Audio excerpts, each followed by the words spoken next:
ها ولا دنياتي ها ولا دنياتي شكرا شكرا شكرا شكرا شكرا شكرا شكرا شكرا شكرا. Bonjour à toute l'assistance ainsi qu'à la presse et merci d'avoir répondu à notre invitation. Médina Cheikh Librairie vient de lancer un livre intitulé L'Imam Mahdi, l'édition intégrale. Aujourd'hui, les auteurs vont nous faire découvrir ce livre, Inch'Allah, et nous allons commencer par le président Babacar Gueye. À vous la parole. ببركة قلب الأقطاب الكبير تاج العارفين إمام الأولياء مولاي سيد محمد الشيخ ابن أحمد ابن محمد التجاني شيخ رضي الله تعالى عنه. الحمد لله رب العالمين والصلاة والسلام على عال الأمين سيدنا ومولانا سيد أحمد صلى الله عليه وسلم. ورضي الله عن برزق المكتوم الغيب وبرزق المكتوم أنوار, le Seigneur des éclairés, le pourvoyeur de richesses, le détenteur des lumières, des pouvoirs et de la grâce divine, son Excellence Maoulaya Seyd Ahmed Ibn Mohamed At-Tidjani Chérif radiyallahu ta'ala anhu. Chers condisciples de la Daratul Iman, chers hôtes du monde visible et invisible, assalamu alaikum. Nous commencerons en paraphrasant Maoulaya Seyd Mohamed El Cheikh qui fit savoir que la question de l'imam al-Mahdi est intéressante, mais sa compréhension est beaucoup plus capitale. Le livre Imam al-Mahdi, édition intégrale, est venu relever ce défi millénaire. L'Imam al-Mahdi, l'édition intégrale, est une production de l'équipe Médina Cheikh Librairie qui a vu le jour en août 2018. Médina Cheikh Librairie s'est fixé comme objectif d'accompagner la mission universelle en partageant la science de l'imam al-Mahdi sous différents domaines, à la fois scientifiques, mystico-spirituels et islamiques sous l'étendard du livre. Le contexte d'apparition de cet ouvrage est plus que nécessaire dans ce monde où les textes islamiques ou du ciel, de façon générale, ont été sujets à de nombreuses interprétations, parfois erronées, et pour l'histoire de l'imam al-Mahdi, majoritairement altérées et mal comprises. Avec l'avènement de Seydi Mohamed El Cheikh, les cœurs et les esprits en ont eu une netteté des plus illuminés. Voici la vraie histoire. Voici la vraie version de l'histoire, nous précisait-il en 2016. Un message qui réconforta tous les chercheurs islamiques, vu la précision qu'il avait apportée sur la descente du prophète Isa, et surtout des vérités qui n'attendent que la chronologie de l'histoire en cours pour se confirmer. Le livre est scindé en 4 thèmes majeurs, en postérieur d'un avant-propos ou prologue, qui oriente déjà sur le personnage, le contexte et la notoriété historique de ses enseignements. La première partie intitulée Contexte et histoire réelle de l'imam al-Mahdi revient sur la vraie histoire de l'imam al-Mahdi avec les chronologies correspondant à de grands événements en partie annoncés par le prophète de l'islam. Il vient balayer de nombreuses zones d'ombre sur l'imam al-Mahdi. Seydi Mohamed El Cheikh, en tant que dépositaire de l'exclusivité de la révélation, nous apporte le décryptage de son histoire, mais surtout des révélations sur la nature mystique de la mission comme le secret Kun Fayakoun de l'imam Mahdi, entre autres. 4 autres enseignements apparaissent dans cette première partie en grand missionnaire, en tant que contexte actuel de la vie sur terre, qui a valu au ciel d'envoyer le grand mission de la fin des temps qu'est l'imam al-Mahdi. La deuxième partie du livre, Spiritualité et secret mystique de l'imam, regroupe des révélations purement spirituelles, apparitions à la Mecque, à Jérusalem, à Fès, sa vie antérieure à travers l'histoire d'Abdurrahman ibn Auf, la particularité de sa science mystique, l'origine et le décryptage de l'hymne Allahu Nurullahi la ilaha illallah, et la participation de Sayyidina Ali ibn Abi Talib dans la mission.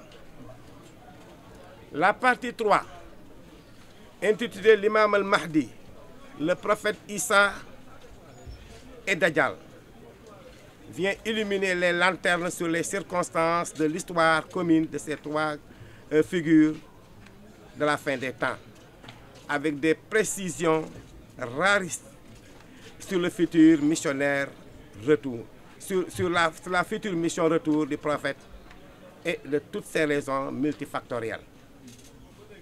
Enfin, la 4e partie de l'ouvrage revient sur l'imam al-Mahdi en question et les préparatifs mystiques de sa mission. Elle renferme plusieurs chapitres partant de la biographie de Seydi Mohamed El-Cheikh, en second ordre, la cité de l'imam al-Mahdi, où nous sommes actuellement, Médina Cheikh, Médina Nour. Concernant les préparatifs de la mission de Seydi Mohamed El-Cheikh, 3 chapitres majeurs ont été développés, dont la récupération du secret mystique à Fès en 2018, le compte rendu sur l'événement du Hajj de 2019. Les détails de ces 2 événements historiques sont dressés dans cette illustre partie. La préparation mystique de l'imam al-Mahdi 31 jours avant le début de la mission, dont les manifestations shahada ont été récemment observées à travers la wazifa avec les 10 compagnons, a clôturé ce chapitre avant les compagnons de l'imam al-Mahdi, qui a bouclé cette vaste et somptueuse dernière partie. Tous ces 4 grands chapitres renseignent déjà sur l'ampleur des révélations de Seydi Mohamed El-Cheikh, sur le sujet et leur caractère suffisant et doctoral, pour ne pas dire exhaustif, pour tracer tous les contours de la mission de l'imam al-Mahdi. Ainsi, l'imam al-Mahdi édition intégrale a été lancé ce 29 janvier et ces 2 jours d'événements jumelés resteront sans doute gravés dans les annales de l'histoire en tant que lancement de la mission universelle de l'imam Mahdi alayhi salatu wassalam sur terre. En tant que livre tirant sa source du Walilundiati et des révélations exclusives de Seydi Mohamed El-Cheikh, l'imam al-Mahdi édition intégrale recèle sans nul doute des trésors indispensables pour sonder le mystère qui entoure ce personnage saint, mais aussi pour percer le contenu des annonces historiques et souvent métaphoriques formulées par le prophète sallallahu alayhi wa sallam sur l'imam al-Mahdi, sur le prophète Isa et sur la fin des temps de manière générale. Sans aucune hérésie en la nature, Seydi Mohamed El-Cheikh, l'édition intégrale, est la référence pour comprendre l'imam al-Mahdi et sa mission. Pour reprendre le célèbre adage du Wolof qui dit « Lo xam xam demba, ma demba gën la xam demba ». Un paradigme similaire à une mention de Seydi Mohamed El-Cheikh qui a informé, je cite, « La mission de l'imam al-Mahdi dispose de codes et personne n'est mieux placé pour les enseigner si ce n'est al-Mahdi lui-même. » asalaamualeykum wa rahmatullah wa barakaatu. suñu question bu njëkk bi mooy ban réalité wala ban secret moom moo làmboo ci kaala gu vert gi.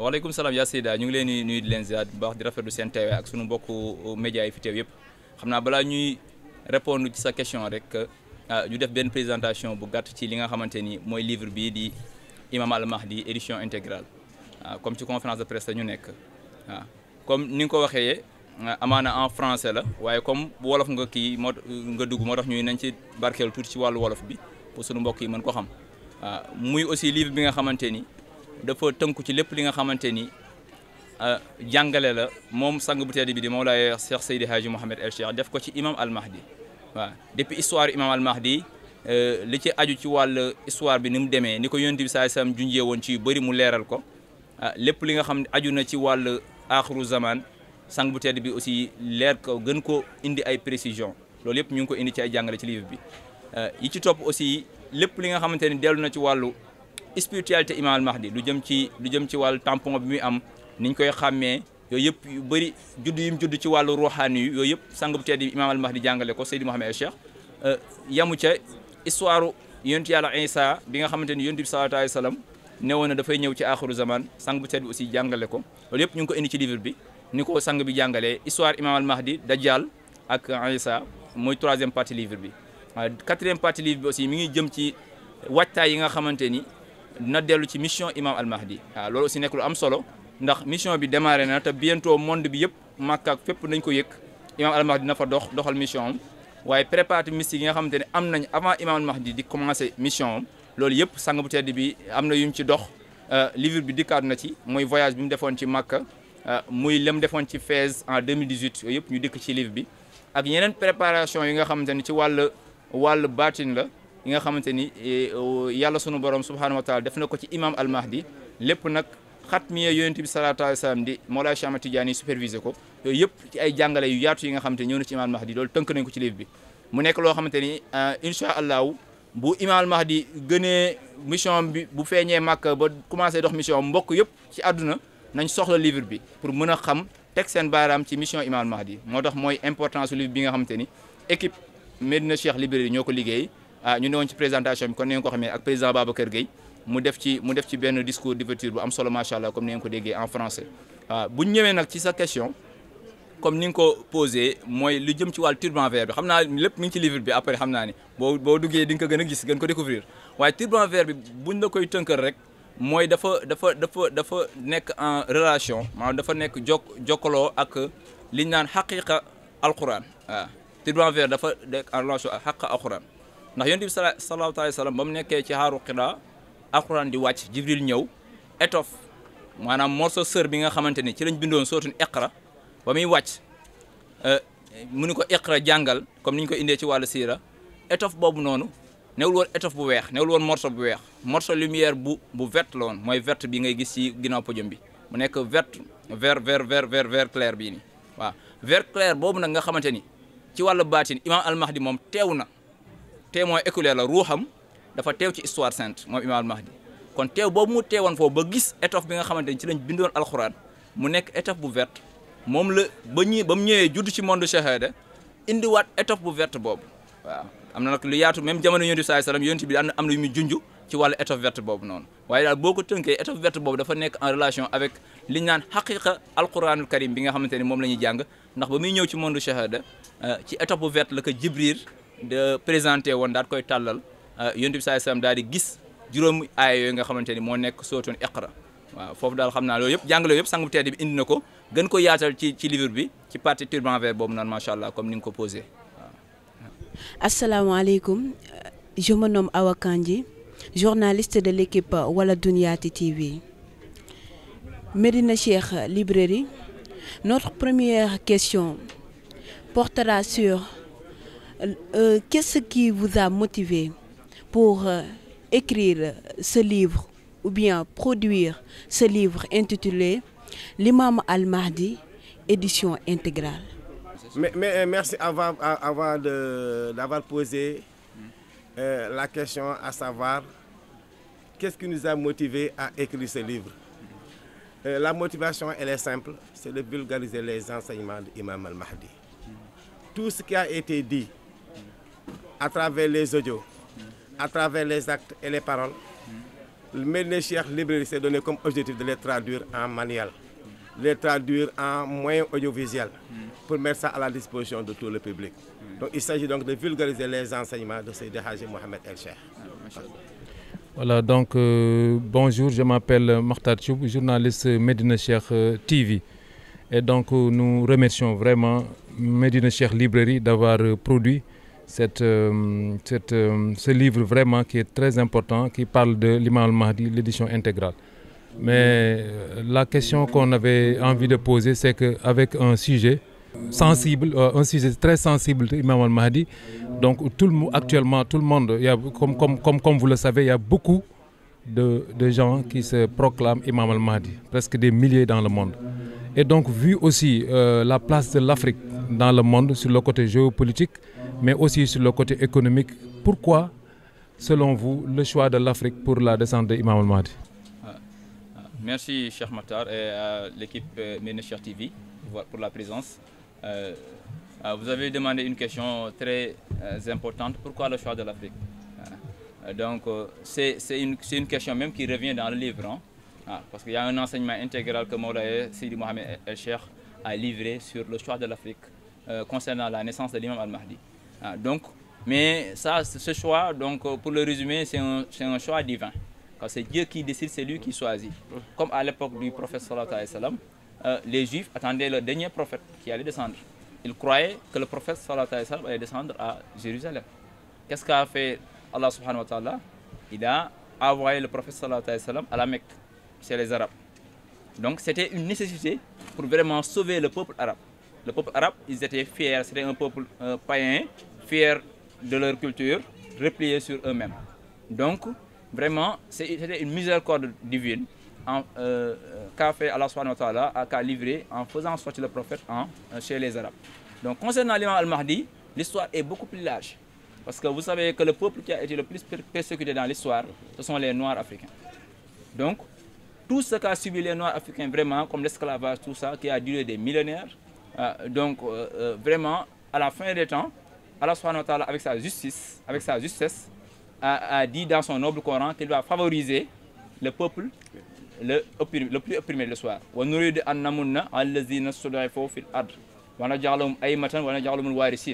Donc c'est Dieu qui a dit dans le Coran, à la sourate Al-Qasas, pour dire que c'est nous qui voulons favoriser le peuple qui a été le plus opprimé de l'histoire, pour faire de les dirigeants, pour faire de les héritiers de la terre. Donc, le dirigeant, le terme Aïma même, renseigne sur Aïma, c'est l'imam. Imam déjà, ça ramène directement à l'imam al-Mahdi, à la fin du temps. Donc le peuple le plus persécuté de l'histoire, c'est le peuple noir qui a subi vraiment d'énormes sévices.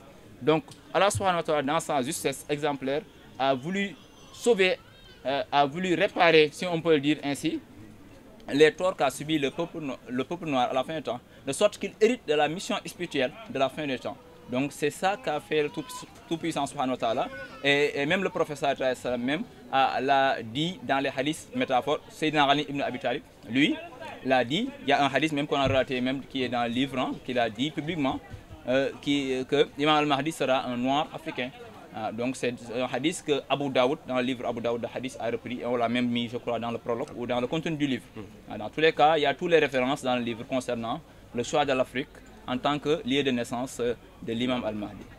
En conclusion, nous tenons à remercier d'abord toute la presse ici présente de la qualité de votre travail et de la pertinence de votre question.